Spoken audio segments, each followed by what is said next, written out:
ஆண்டவரும் அருமை இரட்சகருமாகிய இயேசு கிறிஸ்துவின் விலையேறப்பெற்ற நாமத்தினாலே இந்த மாலை வேளை பைபிள் ஸ்டடிக்கு வந்திருக்கின்ற உங்கள் யாவரையும் அன்போடு கூட வாழ்த்தி வரவேற்கின்றோம். ஆன்லைனிலும் பார்த்து கொண்டிருக்கின்ற கர்த்தருடைய பிள்ளைகள் யாவருக்கும் இயேசுவின் நாமத்தில் அன்பான வாழ்த்துக்கள்.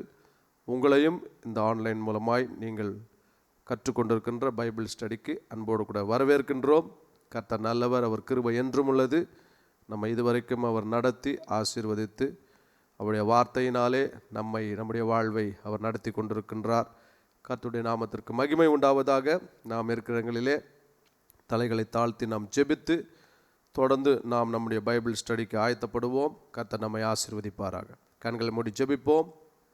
எங்களை அதிகமாய் நேசித்து வழிநடத்துகின்ற எங்கள் அன்பின் பரலோக பிதாவே, இந்த ஆசீர்வதிக்கப்பட்ட வேலைக்காக ஸ்தோத்திரம்.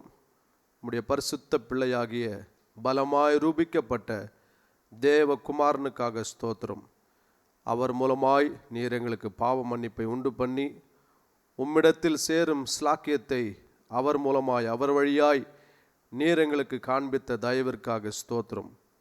அவருடைய விலையேறப்பெற்ற நாமமாகிய இயேசு கிறிஸ்துவின் நாமத்தினாலே எங்களுக்கு பரிசுத்த ஆவியை தந்து அன்பையும் சந்தோஷத்தையும் பலனையும் கிருபையும் மகிழ்ச்சியையும் எங்களுக்குள்ளே கொடுத்து ஒவ்வொரு நாளும் நீர் எங்களை வழிநடத்தி கொண்டிருக்கின்ற தயவிற்காக இரக்கத்திற்காக ஸ்தோத்திரம். அப்பா, உம்முடைய வார்த்தை சத்தியம், சத்தியம் எங்களை விடுதலையாக்கும். உம்முடைய வார்த்தை வெளிச்சமாக இருக்கிறது. இருளிலிருந்து எங்களை விடுதலையாக்கி வெளிச்சத்திற்குள்ளாக எங்களை கொண்டு செல்லும். சத்திய ஆவியானவர், வேத வசனத்தோடு கூட தொடர்புடையவர் நீர். உம்முடைய வார்த்தைகளை தியானிக்கும் பொழுது கிறிஸ்துவை பற்றியதான மகிமையை நாங்கள் காணும்படிக்கு, கிறிஸ்துவுக்குள் பலப்பட, கிறிஸ்துவுக்குள் நாங்கள் காணப்பட கர்த்தர் எங்களுக்கு கிருபை பாராட்டும்படிக்கு ஜெபிக்கின்றோம். இந்த மாலை வேளை பைபிள் ஸ்டடியை நீர் எங்களுக்கு ஆசீர்வதியும். தேவகரம் எங்களோடு கூட இருந்து எங்களை வழிநடத்தட்டும். இயேசுவின் நாமத்தில் ஜெபிக்கிறோம் நல்ல பிதாவே, amen amen. God bless you. உட்காருவோம். ஆதியாகமம் 1ஆம் அதிகாரம் அதனுடைய 3ஆம் வசனத்திலிருந்து 6ஆம் வசனம் வரைக்கும் தேவனுடைய வார்த்தையை வாசிக்கின்றேன். தேவன் வெளிச்சம் உண்டாக கடவது என்றார். வெளிச்சம் உண்டாயிற்று. வெளிச்சம் நல்லது என்று தேவன் கண்டார். வெளிச்சத்தையும் இருளையும் தேவன் வெவ்வேறாக பிரித்தார். தேவன் வெளிச்சத்திற்கு பகல் என்று பெயரிட்டார், இருளுக்கு இரவு என்று பெயரிட்டார். சாயங்காலமும் விடியற்காலமுமாகி முதல் நாள் ஆயிற்று. கடந்த வாரத்திலிருந்து 7 நாள் குறித்ததான தலைப்பிலே ஒவ்வொரு நாளையும் நாம் 2 வாரங்களாக கர்த்தருடைய வார்த்தையிலிருந்து நாம் தியானித்து அதில் இருக்கின்ற முக்கியமான சத்தியங்களை, வெளிச்சங்களை நாம் பெற்றுக்கொண்டு கிறிஸ்துவுக்குள் வளர பரிசுத்த ஆவியானவர் நமக்கு உதவி செய்து கொண்டிருக்கின்றார். கடந்த வாரத்தில் முதல் நாள் அது பிதாவின் நாளாக, பிதாவின் நாளை வெளிச்சத்தின் நாளாக, அந்த வெளிச்சத்தின் நாளிலே பிதா என்ன செய்தார் என்று சொன்னார், வெளிச்சத்தை இருளிலிருந்து பிரித்தார். பிரித்த பின்பதாக அதற்கு பின்பதாக பேரிடுகின்றார். வெளிச்சத்திற்கு பகல் என்று பேரிடுகின்றார், இருளுக்கு இரவு என்று பேரிடுகின்றார். இப்போ முதல் நாள் சிருஷ்டிப்பை தேவன் வானத்தையும் அல்லது வானங்களையும் பூமியையும் தேவன் சிருஷ்டித்த பின்பதாக தேவன் தனக்குள் இருந்த வெளிச்சத்தை புறப்பட செய்து அந்த வெளிச்சத்தை கொண்டு பூமியை பரிசுத்த ஆவியானவருடைய வல்லமையினால் அவர் அந்த இருளிலிருந்து எடுத்து அந்த பூமியை ஆண்டவர் தம்முடைய வெளிச்சத்தின் மூலமாக சீர்படுத்துவதையும் அந்த ஒழுங்கின்மையையும் அந்த வெறுமையும் மாற்றுவதையும் குறித்து, பூமியை இருளை விட்டு நீக்கும்படிக்கு வெளிச்சத்தை பயன்படுத்துவதை குறித்து போன முதல் நாளினுடைய ஸ்டடியில் நாம் அதை படித்தோம். பிரித்தார், பெயர் வைத்தார் என்பதை குறித்து போன வாரத்தில் அதை நாம் கவனித்தோம். அதே அடிப்படையில் இன்றைக்கு பார்ட் 2வாக முதல் நாளிலே தேவன் என்ன செய்தாரோ அந்த செய்யப்பட்ட காரியமானது வேதாகமம் முழுவதும் பயன்படுத்தப்பட்டிருக்கிறதை நாம் வாசிக்க முடியும். என்ன முதல் நாளில் ஆண்டவர் செய்தார் என்று சொன்னால், வெளிச்சம் உண்டாக கடவது என்று சொன்னார். வெளிச்சத்தை படைத்த பின்பதாக வெளிச்சத்தை இருளை விட்டு ஆண்டவர் பிரித்து அதற்கு பின்பதாக வெளிச்சத்திற்கு பகல் என்று பெயரிடுகின்றார், இருளுக்கு இரவு என்று பெயரிடுகின்றார். முதல் பிரிக்கின்றார், அதற்கு பின்பதாக பெயரிடுகின்றார். he separates the light from the darkness, and he named the light which is the day. ஆண்டவர் முதல் பிரிக்கின்றார், செப்பரேட்டா பிரிக்கிறாரு. ரெண்டாவது என்ன செய்கிறார் என்று சொன்னால் அதற்கு பெயர் வைக்கின்றார் அல்லது அழைக்கிறார் என்பதை குறித்து இன்றைக்கு தேவனுடைய வார்த்தையில நாம் ஆண்டவருடைய சத்தியத்தை நாம் கவனிக்க போகின்றோம். இந்த பிரித்தார், பெயர் வைத்தார் என்பது பழைய ஏற்பாட்டில் ஆரம்பித்தது. ஒவ்வொரு பகுதியிலேயும் ஒவ்வொரு அதிகாரத்திலேயும் இந்த ஒரு பிரிக்கிறதையும் பெயர் வைக்கிறதையும் ஆண்டவர் மையப்படுத்தி இதை புதிய ஏற்பாடு வரைக்கும் ஆண்டவர் கொண்டு சென்று புதிய ஏற்பாட்டிலேயும் இப்படிப்பட்ட ஒரு கிரியைகளை தேவன் செய்வதை குறித்து நாம் வேதத்தில் வாசிக்க முடியும். இன்றைக்கு அதை குறித்து தான் பழைய ஏற்பாட்டில் பிரித்து பெயர் வைத்தது, புதிய ஏற்பாட்டிலும் பிரித்து பெயர் வைத்தது. இவைகள் ரெண்டையும் நாம் பார்த்துவிட்டு பிரிப்பதற்கு ஆண்டவர் அந்த எபிரேய வார்த்தை என்ன பயன்படுத்தினார், பெயர் வைப்பதற்காக அந்த எபிரேய வார்த்தையை என்ன பயன்படுத்தினார், அந்த எபிரேய வார்த்தையினுடைய விளக்கங்கள் அர்த்தங்கள் என்ன, அது குமாரனோடு கூட சம்பந்தப்பட்டதா இருக்கிறது. அந்த குமாரனோடு கூட சம்பந்தப்பட்ட அந்த எபிரேய வார்த்தையினுடைய விளக்கம் என்ன என்பதை குறித்து நாம் இன்றைக்கு பைபிள் ஸ்டடியிலே நாம் கவனித்து நாம் கர்த்தருடைய வார்த்தையை நாம் கேட்க போகின்றோம். ஆதியாகமம் 13ஆம் அதிகாரம் அதனுடைய 14ஆம் வசனத்திலிருந்து 17ஆம் வசனம் வரைக்கும் உங்களுக்காக வாசிக்கின்றேன். லோத்து ஆபிராமை விட்டு பிரிந்த பின்பு கர்த்தர் ஆபிராமை நோக்கி, உன் கண்களை ஏறெடுத்து நீ இருக்கிற இடதுபுறத்திலிருந்து வடக்கேயும் தெற்கேயும் கிழக்கேயும் மேற்கேயும் நோக்கி பார். பாருங்க, ஆண்டவர் இங்க ஆபிரகாமினிடத்திலிருந்து அல்லது லோத்துவினிடத்திலிருந்து ஆண்டவர் ஆபிரகாமை பிரிக்கின்றார். இங்க லோத்துவும் ஆபிரகாமை தேவன் ஆதியாகமம் 12ஆம் அதிகாரத்தில் அழைக்கின்றார். அழைக்கும் பொழுது லோத்துவும் ஆபிரகாமோடு கூட சேர்ந்து வருகின்றார். அவர்கள் ஓரிடத்தில் குடியிருக்கிறார்கள். குடியிருக்கும் பொழுது அவர்களுடைய மேய்ப்பர்களுக்குள்ள பிரச்சனை வருது. ஆபிரகாமினுடைய மேய்ப்பர்களுக்குள்ளவும் லோத்தினுடைய மேய்ப்பர்களுக்குள்ளும் பிரச்சனை வருவதனால அவங்க என்ன பண்றாங்கன்னா, ரெண்டு பேருமே நாம் பிரிந்து போகலாம் என்று சொல்லி அவர்கள் ஒருவரை ஒருவர் முடிவு எடுக்கின்றார்கள். அப்பொழுது லோத்து ஆபிரகாமை விட்டு பிரிந்த பின்பு என்று கர்த்தருடைய வார்த்தை எழுதப்பட்டிருக்கிறது. அந்த எழுதப்பட்ட பிரிந்த உடனே என்ன நடக்குதுன்னா, கர்த்தர் ஆபிரகாமோடு கூட பேசுகின்றார். அப்போ ஒரு பிரிவை ஆண்டவர் உண்டு பண்ணுகிறார் என்று சொன்னால் கர்த்தர் நம்முடைய வாழ்வில் ஏதோ ஒன்றை துவக்குகிறார் என்று அர்த்தம். ஒருவேளை உங்களை விட்டு ஒரு சிலர் பிரிந்து போயிருந்தா கவலைப்படாதீங்க, பிரிந்து போனது நல்லது. கர்த்தர் உங்களுக்காக புதிய காரியத்தை செய்ய அவர் உண்மையுள்ளவராய் இருக்கின்றார். பாருங்க, அதற்கு பின்பதாக தான் ஆண்டவர் 4 திசையை குறித்து அங்கே ஆபிரகாமுக்கு ஒரு வெளிச்சத்தை காண்பிப்பதை ஆபிரகாமுக்கு கர்த்தருடைய வார்த்தையிலே ஆண்டவர் தெரிவிக்கின்றார். கர்த்தர் ஆபிரகாமை நோக்கி, உன் கண்களை ஏறெடுத்து பார், நீ இருக்கிற இடத்திலிருந்து வடக்கேயும் தெற்கேயும் கிழக்கேயும் நோக்கி பார் என்று சொல்லி ஆண்டவர் ஆபிரகாமுக்கு சொல்லுகின்றார். இந்த 4 திசைகளிலேயும் இஸ்ரவேல் தேசமானது பரவி இருக்கிறது. இந்த இஸ்ரவேல் தேசம் பரவி இருக்க வேண்டும் என்று சொன்னால் அங்கே ஒரு காரியம் நடைபெற வேண்டும். என்ன நடைபெற வேண்டும் என்று சொன்னால், லோத்து ஆபிரகாமை விட்டு பிரிய வேண்டும். 15ஆம் வசனம், அடுத்த வசனம், நீ பார்க்கிற இந்த பூமி முழுவதையும் நான் உனக்கும் உன் சந்ததிக்கும் என்றென்றைக்கும் இருக்கும்படி கொடுத்து உன் சந்ததியை பூமியின் தூளை போல பெருக பண்ணுவேன்.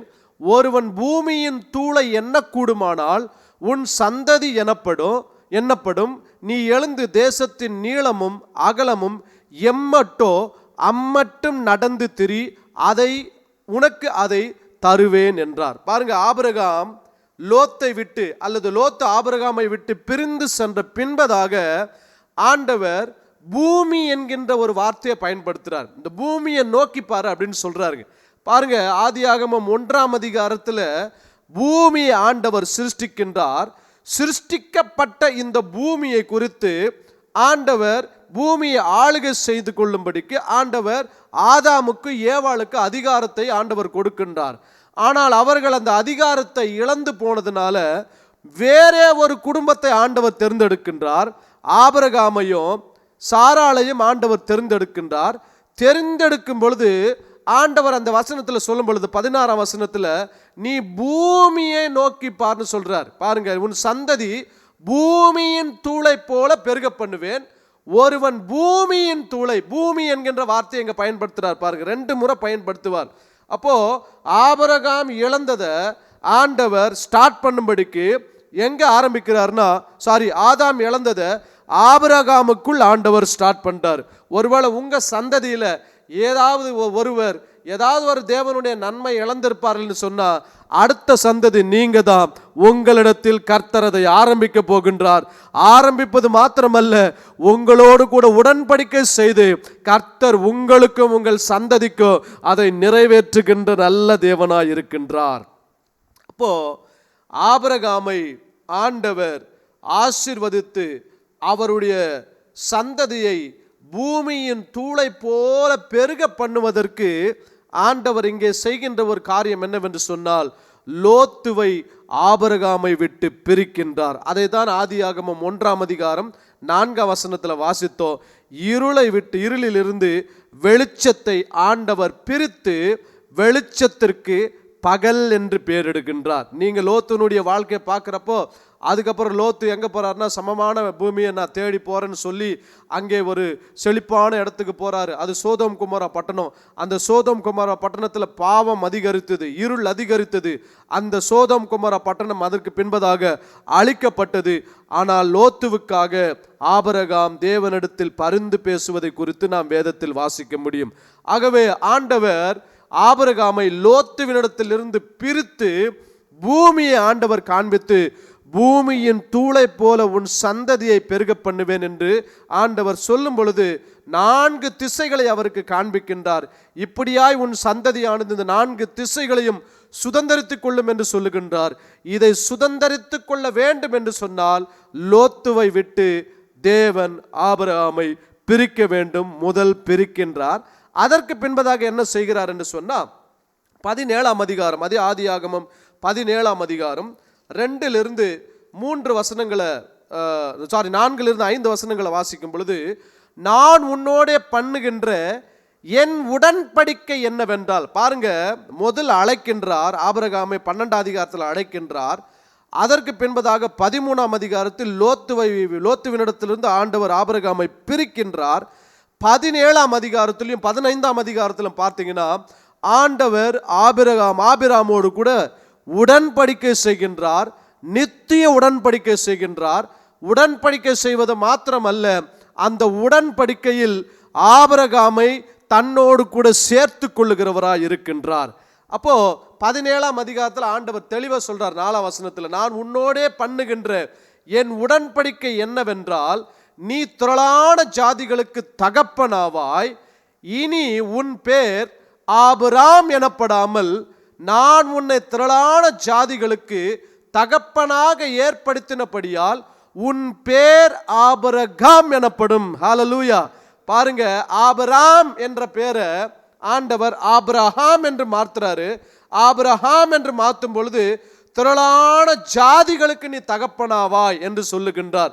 ஆதியாகமம் 1ஆம் அதிகாரத்தில் தகப்பனுடைய நாள், பிதாவினுடைய நாள் என்ன நாள்னா, முதல் நாள் வெளிச்சத்தை ஆண்டவர் படைக்கின்றார். வெளிச்சத்தை படைத்து இருளிலிருந்து வெளிச்சத்தை பிரித்த பின்பதாக வெளிச்சத்திற்கு பகல் என்று பெயர் வைக்கின்றார். அப்போ தகப்பன் பெயர் வைக்கின்றவராக இருக்கிறார். இங்க பரலோக தகப்பன் ஆபிராமுக்கு ஒரு பெயர் வைக்கிறாரு. என்ன பெயர் வைக்கிறார்னு சொன்னா, ஆபிராம் என்றால் மேன்மைப்படுத்தப்பட்ட தகப்பன் என்ற பெயருங்க. ஆனா ஆபிரகாம் என்று சொன்னால் திரளான ஜாதிகளுக்கு தகப்பன் என்று சொல்லி, ஆபிரகாம் என்கின்ற பெயருக்கு நடுவில், ஆபிராம் என்ற பெயருக்கு நடுவில் ஹே என்கின்ற எபிரேய 5வது வார்த்தையை, ஜீவன், கிருபை, வெளிப்பாடு என்கின்ற ஒரு வார்த்தையை, ஒரு எழுத்தை உள்ள வைக்கிறாரு. வைக்கும் பொழுது ஆபிரகாம் என்கின்ற பெயர் ஆபிரகாம் என்று மாறுகின்றது. ஆபிரகாம் என்றால் ஜீவன் அவருக்குள் வருகின்றது. அது யாருடைய ஜீவன் என்று சொன்னால் தேவனுடைய ஜீவன் வந்தபடினால அந்த மரித்து போயிருந்த சரீரத்தை தேவன் உயிர்ப்பித்து உடன்படிக்கை நிறைவேற்றும்படிக்கு புத்திர சந்தானத்தை ஆண்டவர் ஆபிரகாமுக்கு கொடுக்கின்றார். அப்போ என்ன பண்றார் பாருங்க, 5ஆம் வசனத்துல, உன் பேர் ஆபிராம் எனப்படாமல் நான் உன்னை திரளான ஜாதிகளுக்கு தகப்பனாக ஏற்படுத்தினபடியால் உன் பேர் ஆபிரகாம் எனப்படும் என்று பெயர் வைக்கின்றார். ஆதியாகமம் 1ஆம் அதிகாரம் 3-4 வசனங்களை வாசிக்கும் பொழுது, வெளிச்சத்தை இருளிலிருந்து தேவன் பிரிக்கின்றார், பிரித்து வெளிச்சத்திற்கு பகல் என்று பெயர் வைக்கின்றார். இங்கே லோத்துவினிடத்திலிருந்து ஆபிரகாமை பிரிக்கின்றார். பிரித்த பின்பதாக 17ஆம் அதிகாரத்தில் ஆபிரகாம் என்று பெயர் வைக்கின்றார்.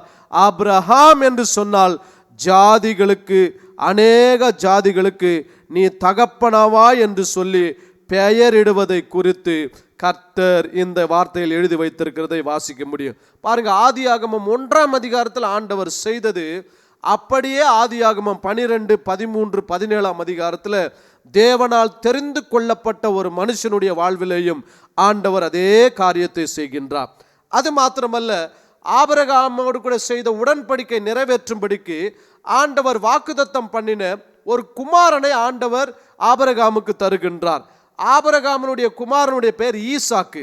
ஈசாக்கினுடைய வாழ்விலேயும் கூட இதே காரியத்தை தான் கர்த்தருடைய ஆவியானவர் செய்வதை குறித்து நாம் வாசிக்க முடியும். ஆதியாகமம் 21ஆம் அதிகாரம் அதனுடைய 2-3 வசனங்களை உங்களுக்காக வாசிக்கின்றேன். ஆதியாகமம் 21, 2, 3. ஆபிரகாம் முதிர் வயதாய் இருக்கையில் சாராள் கர்ப்பவதியாகி, பாருங்க, இங்க ஆபிரகாமுக்கு மாத்திரம் ஆண்டவர் பேர் வைக்கல, இங்க சாராளுக்கு ஆண்டவர் என்ன பண்ணார், சாரா என்கின்ற பேரை ஆண்டவர் சாராள் என்று பேர் வைக்கின்றார். 2 பேருடைய வாழ்விலேயும் ஹே என்கின்ற வார்த்தையை ஆண்டவர் என்ன பண்றார், எபிரேய எழுத்த உள்ள வைத்து, அந்த ஹே என்று சொன்னால் ஜீவன், கிருபை, வெளிப்பாடு, உயிர்ப்பித்தல் என்ற அர்த்தம். இந்த ஒரு காரியத்தை ஆண்டவர் உள்ளே வைத்து அதற்கு பின்பதாகத்தான் உடன்படிக்கை பண்ணின வாக்குதத்த மகனை ஆண்டவர் அங்கே ஆபிரகாம் சாராளுக்கு கொடுக்கின்றார். ஆபிரகாம் முதிர் வயதாய் இருக்கையில் சாராள் கர்ப்பவதியாகி தேவன் குறித்த காலத்திலே அவனுக்கு ஒரு குமாரனை பெற்றாள். அடுத்த வசனம், அப்பொழுது ஆபிரகாம் தனக்கு சாராள் பெற்ற குமாரனுக்கு ஈசாக்கு என்று பெயரிட்டான். பாருங்க, இந்த பெயரை ஆண்டவர் ஏற்கனவே கொடுத்துடுறார்.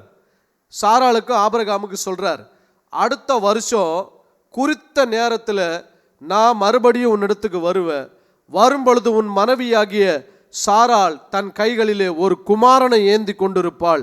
கரெக்டாக குமாரனே சொல்றாரு, குமாரனை ஏந்தி கொண்டிருப்பாள் அப்படின்னு சொல்றாரு.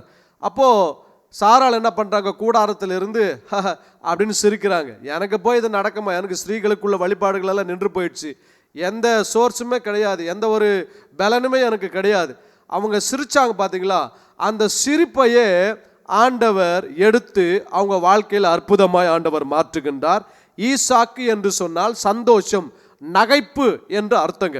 ஆகவே ஆண்டவர் அவர்களோடு கூட உடன்படிக்கை செய்ததை நிறைவேற்றும் போது ஆண்டவர் ஏற்கனவே என்ன பெயரை வைக்க வேண்டும் என்று சொல்லி ஆபிரகாமுக்கும் சாராளுக்கும் ஆண்டவர் சொல்லுகின்றார். அப்போ ஆண்டவர் இந்த உடன்படிக்கை, ஆபிரகாமோடு கூட செய்த உடன்படிக்கை நிறைவேற்ற ஒரு குமாரனை கொடுத்த போது ஆண்டவர் ஈசாக்கு என்று பெயரிடுவாயாக என்று சொன்ன வார்த்தையை ஆபிரகாம் கீழ்ப்படிந்து ஈசாக்குக்கு, சாராள் பெற்ற குமாரனுக்கு ஈசாக்கு என்று பெயரிட்டான். ஆண்டவர் ஆதியாகமம் 1:4 வெளிச்சத்திற்கு பகல் என்று பெயரிட்டார். அப்போ ஆதியாகமம் 1ஆம் அதிகாரத்திலிருந்து இந்த பிரித்தல், பெயரிடுதல் என்று சொல்லுகின்ற இந்த சத்தியமானது தொடர்ந்து வேதாகமத்திலே டிராவல் பண்ணுவதை குறித்து கர்த்தருடைய ஆவியானவர் தெளிவாக தேவனுடைய வார்த்தையிலே எழுதி வைத்திருக்கின்றார். அப்போ எங்க ஆண்டவர் ஈசாக்கு பிரிக்கிறார்னு சொன்னா, இப்போ குழந்தைலாம் பிறந்துருதுங்க, பிறந்து ஈசாக்கு வளருகின்றான். வளர்ந்த பின்பதாக என்ன நடக்குதுன்னா, ஆதியாகமம் 25 அதனுடைய 5ஆம் வசனத்திலிருந்து 6ஆம் வசனம் வரைக்கும் வாசிக்கின்றேன். ஆபிரகாம் தனக்கு உண்டான யாவையும் ஈசாக்குக்கு கொடுத்தான். ஆபிரகாமுக்கு இருந்த மறுமனையாட்டிகளின் பிள்ளைகளுக்கோ ஆபிரகாம் நன்கொடைகளை கொடுத்து, பாருங்க, ஈசாக்குக்கு தான் என்னங்க வாக்குதத்தம் பண்ணப்பட்ட சுதந்திரத்தை தருகின்றான். ஆனால் ஆபிரகாமுக்கு இன்னும் 2 மனைவிகள் இருக்கின்றார்கள். ஒன்று அடிமை பெண்ணாகிய ஆகார், இன்னொன்று இங்கே கேத்தூராள் என்கின்ற ஒரு ஸ்திரீயை என்ன பண்றாரு, விவாகம் பண்ணுகின்றார். இப்போ இவர்களுக்கெல்லாம் பிள்ளைகள் பிறக்கின்றது. பிள்ளைகள் பிறக்கும்போது இந்த பிள்ளைகளுக்கெல்லாம் கிஃப்ட் தான் தராரு ஒழிய ஈசாக்குக்கு தான் அவர் சுதந்திரத்தை தருகின்றார். அப்போ ஆபிரகாம் மற்ற பிள்ளைகளுக்கு நன்கொடைகளை கொடுத்து தான் உயிரோடு இருக்கும் போதே அவர்களை தன் குமாரனாகிய ஈசாக்கை விட்டு கிழக்கு தேசத்திற்கு போகும்படிக்கு அனுப்பிவிட்டான். பாருங்க, இங்க பிரிக்கிறார் பாருங்க ஆபிரகாம்.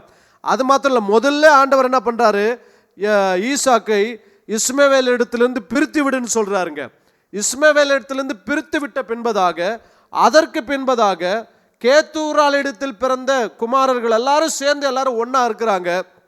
ஆனால் வாக்குதத்தம் பண்ணப்பட்ட, அதாவது வாக்குதத்தத்தின் குமாரன், த சன் ஆஃப் பிராமிஸ், அவரிடத்தில் இருந்து மற்றவர்களை பிரித்து ஈசாக்கை தனியாக ஆண்டவர் காண்பிக்கின்றார்.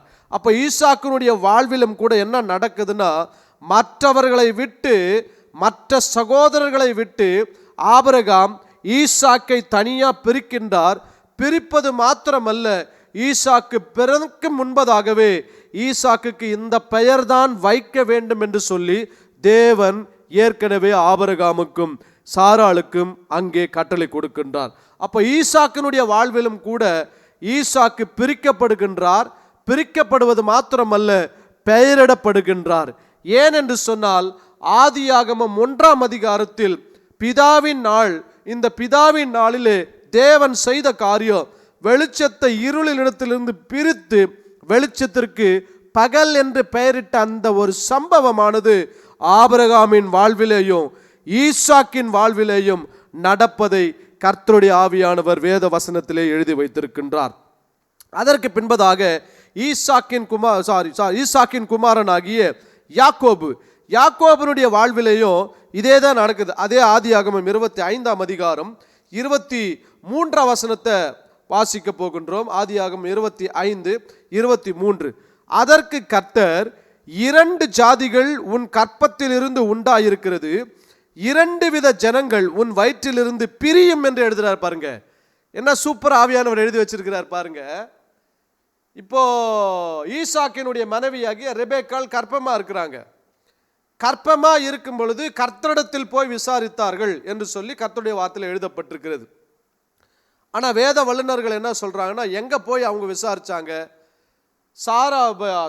ஆபிரகாம் சாராள் இருந்த காலத்திலேயோ அல்லது ஈசாக்கு ரெபேக்காள் இருந்த காலத்திலேயோ தேவாலயம் கிடையாது, ஆசரிப்பு கூடாரம் கிடையாது. இவங்க எங்கெங்கெல்லாம் இருக்கிறார்களோ, எங்கெங்கெல்லாம் கர்த்தர் அவங்களோடு கூட பேசினாரோ அங்கே ஒரு பலிபீடத்தை கட்டி அங்கதான் கர்த்தரை என்ன பண்ணுவாங்க, தொழுது கொள்ளுவாங்க.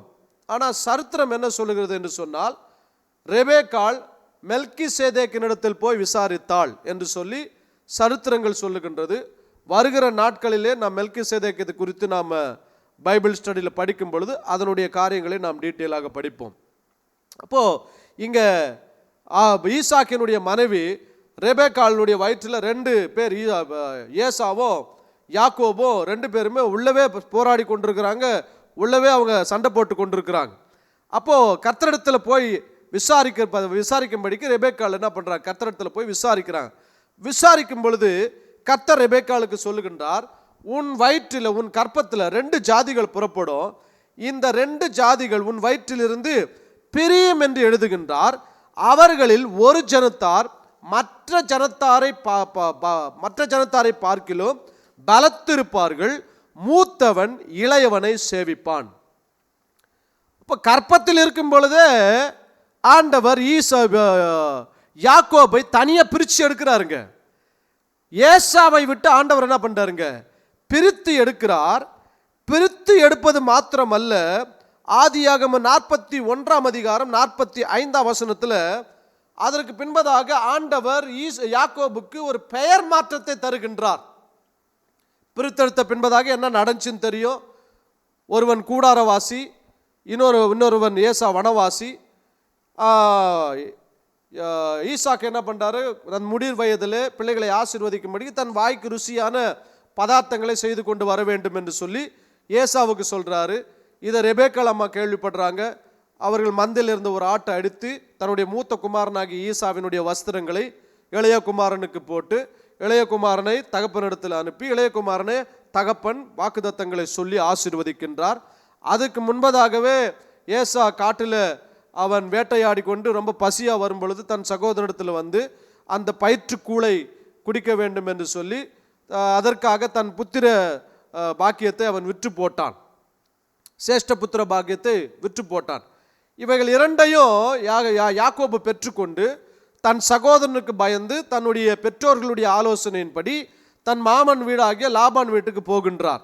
லாபான் வீட்டுக்கு போய் அங்கே 20 வருஷம் இருக்கிறார். 20 வருஷம் ஆண்டவர் கர்த்தர் யாக்கோபோடு கூட இருந்து யாக்கோபு செய்கின்ற எல்லா வேலையும் ஆசீர்வதித்து 2 பரிவாரங்களோடு கூட இப்போ ஆண்டவர் என்ன சொல்றார், நீ எழுந்து உன் தகப்பன் தேசத்துக்கு போன்னு சொல்றாரு. தகப்பன் தேசத்திற்கு போவதற்காக பெத்தேலுக்கு போவதற்காக வழியில் வந்து கொண்டிருக்கிறார். வந்து கொண்டிருக்கும் பொழுது ஏசா 400 பேரோடு கூட எதிர்கொண்டு வருகிறான் என்ற வார்த்தையை கேட்ட உடனே யாக்கோபுக்கு பயம் வந்துருச்சு.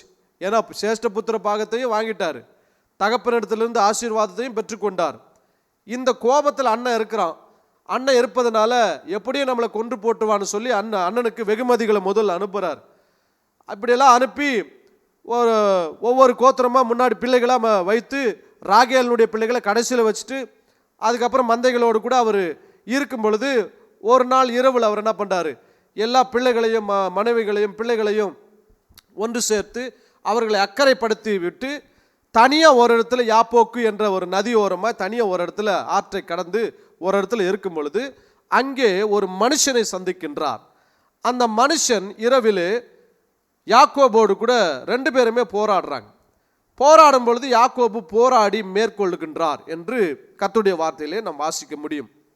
அந்த சம்பவத்தை தான் ஆவியானவர் ஆதியாகமம் 41ஆம் அதிகாரத்தில் ஆவியானவர் எழுதி வைத்திருக்கின்றார். 41, 45 ஆதியாகமம் 32 27 28 ஆதியாகமம் 32 27 28 வாசிக்கிற பாருங்க. அங்கே உன் பேர் என்ன என்று கேட்டார். யாக்கோபு என்றான். யாக்கோபு என்று சொன்னால் குதிகாலை பிடிக்கிறவன் என்று அர்த்தம். குதிங்காலை பிடிக்கிறவன் எத்தன் என்று ஒரு அர்த்தம் உண்டு. ஆனால் அதனுடைய ரியல் மீனிங் என்னன்னா, யாக்கோபு என்று சொன்னால் அவன் வயிற்றில் இருக்கும் பொழுதே அண்ணனுடைய காலை பிடிச்சவன். அண்ணனுடைய காலை பிடிச்சது மாத்திரம் இல்லாமல் அண்ணனுடைய புத்திர சுவீகாரத்தை எப்படி ஏமாற்றி வாங்கினவன். அப்பாவனுடைய காலை பிடிச்சி அப்பாவிடத்துலையும் ஆசீர்வாதத்தை வாங்கின. காலை பிடிச்சே பொழப்ப தள்ளுறவர். ஆனால் இனி நீ காலை பிடிக்கிறவனாய் அல்ல, கர்த்தர் உனக்கு ஒரு பெயரை மாற்றுகின்றார். அங்கே அவனுக்கு பெயரை ஆண்டவர் என்ன வைக்கிறார்னு சொன்னால், அப்பொழுது அவர் உன் பேர் இனி யாக்கோபு எனப்படாமல் இஸ்ரவேல் எனப்படும், தேவனோடும் மனுஷனோடும் போராடி மேற்கொண்டாயே. காலை பிடித்தவனை கர்த்தர் பெயரை மாற்றி யாக்கோபு என்ற பெயரை மாற்றி இஸ்ரவேல் என்கின்ற பெயரை வைக்கின்றார். இஸ்ரவேல் என்று சொன்னால் த பிரின்ஸ் ஆஃப் காட் அப்படின்னு அர்த்தம். தேவனுடைய இளவரசன் என்ற அர்த்தம், அந்த தேவனுடைய குமாரன் என்ற அர்த்தம். இன்றைக்கும் இஸ்ரவேல் தேசத்திற்கு அந்த ஒரு பெயர் தான் உண்டு. ஆகவே இங்க அண்ணனாகிய ஏசாவை விட்டு கற்பத்திலிருந்தே ஆண்டவர் பிரிக்கின்றார்.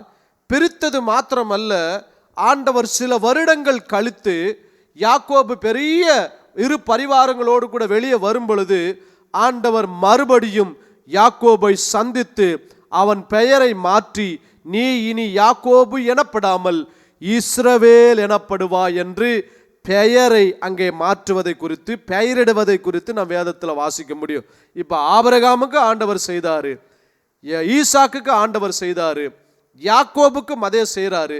யாக்கோபுக்கு செய்த பின்பதாக இந்த யாக்கோபின் குமாரர்கள் 70 பேர் ஒரு பெரிய தேசமாய் மாறுகின்றார்கள்.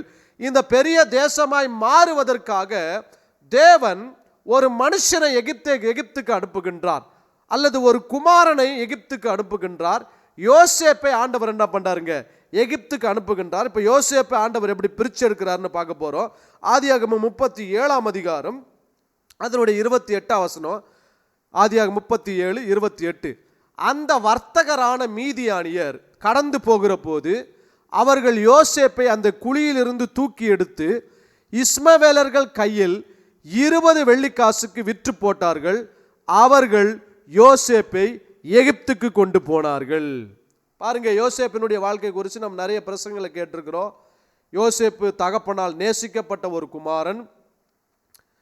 அதாவது தன்னுடைய சகோதரர்கள் செய்த துன்மார்க்கத்தனத்தை தன் தகப்பனுக்கு அறிவிக்கின்றவன்.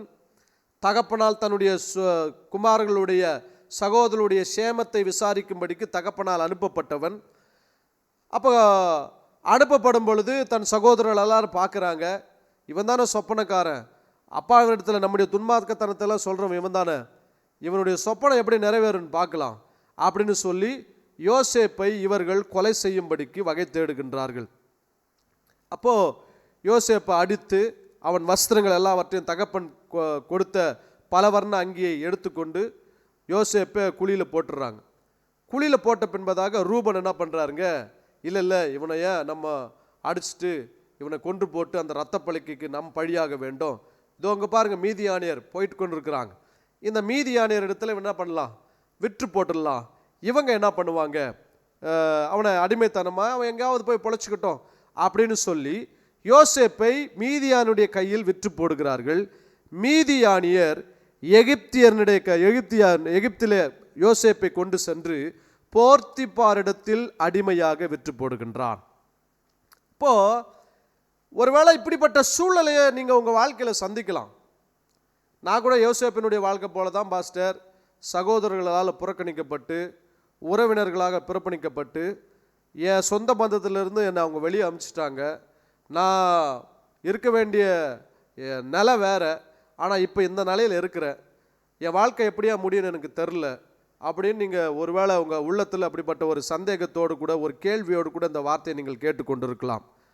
ஆனால் யோசேப்புக்கு இப்படியெல்லாம் நடந்தது, this is the God's plan. இது தேவனுடைய அநாதி தீர்மானமும் திட்டமும். ஆண்டவர் அவனை அடிமையாய் இருக்கும்படிக்கு எகிப்துக்கு கொண்டு போகவில்லை, அடிமைகளை விடுதலையாக்கவும் அரசனாகும்படிக்கு ஆண்டவர் திட்டம் வைத்து யோசேப்பை அவர் எகிப்துக்கு கொண்டு செல்கின்றார். அப்போ சகோதரர்களை விட்டு ஆண்டவர் யோசேப்பை பிரிக்கின்றார். என்ன அழகா ஆவியானவர் செய்கிறார் பாருங்க. யோசேப்பை சகோதரர்களை விட்டு பிரித்து இப்போ எகிப்துக்கு கொண்டு போகப்படுகின்றார். இந்த எகிப்துக்கு கொண்டு போகப்பட்ட போது அங்கே எகிப்தில் ஆண்டவர் பெயர் மாற்றம் ஒன்று செய்கிறாருங்க. 41ஆம் அதிகாரம் 45ஆம் வசனத்தை வாசிக்கும் பொழுது பார்வோன் ஒரு பேர் வைக்கிறார். அதுக்கு முன்னாடி என்ன சம்பவம் நடக்குது உங்களுக்கு தெரியும். பார்வோனுக்கு ஒரு சொப்பனம் உண்டாகுது. அந்த சொப்பனத்திற்கு அர்த்தம் சொல்லும்படிக்கு பார்வோன் தன்னுடைய மந்திரவாதிகள் எல்லாரையும் கூப்பிடுறா. ஒருத்தராலையும் அர்த்தம் சொல்ல முடியல. ஆனால் யோசேப்பு ஆண்டவர் சிறைச்சாலையிலிருந்து யோசேப்புக்கு ஏற்கனவே ட்ரீம்ஸ் இன்டர்பிரிட்டேஷன் பண்ணுற கிஃப்டை கொடுத்துருந்ததுனால யோசேப்பு என்ன பண்ணுறாருங்க, இந்த சுயம்பாகியும் பிரெட் மேக்கர் இவங்க மூலமாக ஆண்டவர் என்ன பண்ணுறாருங்க, மேலே யோசேப்பு குழியிலிருந்து சிறைச்சாலையிலிருந்து வெளியே கொண்டு வராருங்க.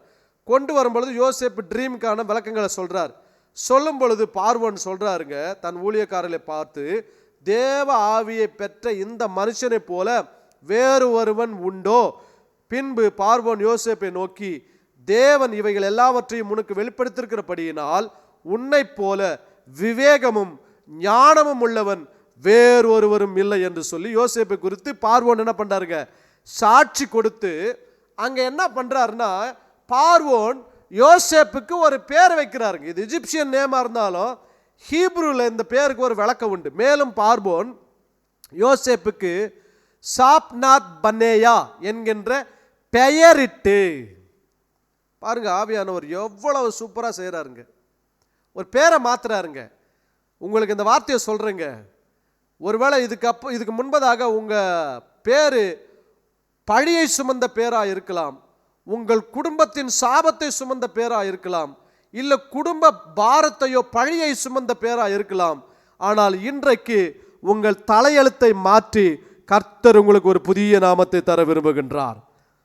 இப்போ இந்த பெயர் சாப்நாத் பனேயா என்கின்ற பெயரிட்டு ஓன் பட்டணத்து ஆசாரியன் ஆகிய போர்த்திபிராவின் குமார்த்தி ஆகிய ஆஸ்நாத்தை அவனுக்கு மனைவியாக கொடுத்தான்.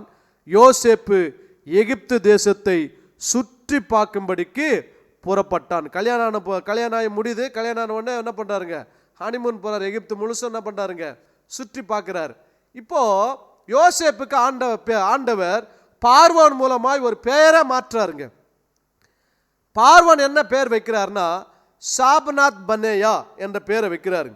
இந்த சாப்நாத் பனேயா அப்படின்னா அந்த பெயருக்கு என்ன அர்த்தம்னா சேவியர் ஆஃப் த வேர்ல்டு அப்படின்னு அர்த்தங்க, உலக ரட்சகர். ஏன்னா உலகமானது பஞ்சம் 7 வருஷம் பஞ்சத்தில் போக போகுதுங்க. இந்த பஞ்சத்தில் போகின்ற உலகத்திற்கு ஏற்கனவே ஆண்டவர் ஒரு வெளிப்பாடு கொடுக்குறாரு. தானியங்கள் எல்லாவற்றையும் சேர்த்து வைக்க வேண்டும் என்று ஞானத்தையும் விவேகத்தையும் ஆண்டவர் யோசேப்புக்கு கொடுக்கிறார். இந்த காரியத்தை சொன்னதனால பெரிய பெரிய பண்டக சாலைகளை கட்டி தானியத்தை சேர்த்து வைக்கின்றார்கள்.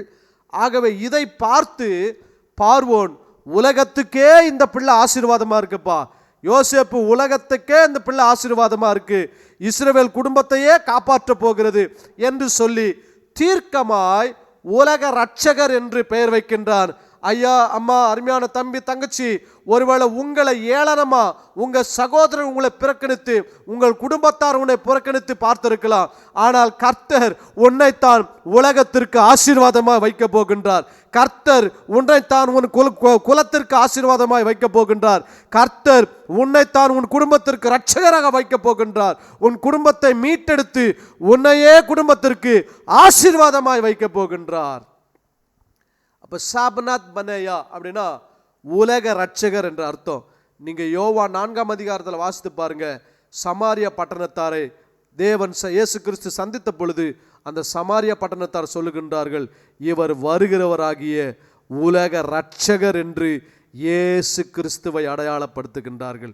அப்போது எல்லாவற்றையும் ஆண்டவர் ஒரு திட்டத்தோடு தான் செய்திருக்கிறார். இதுக்கப்புறம் இஸ்ரவேல் ஜனங்களுடைய வாழ்க்கை தெரியும். எகிப்துக்கு போகிறாங்க 70 பேர். எகிப்திலே 430 வருஷங்கள் தேவன் சொன்ன வார்த்தையின்படி எகிப்திலே இருக்கிறார்கள். அங்கே அடிமைத்தனத்தில் இருக்கிறார்கள். பலத்த ஜாதியாய் மாறுகின்றார்கள்.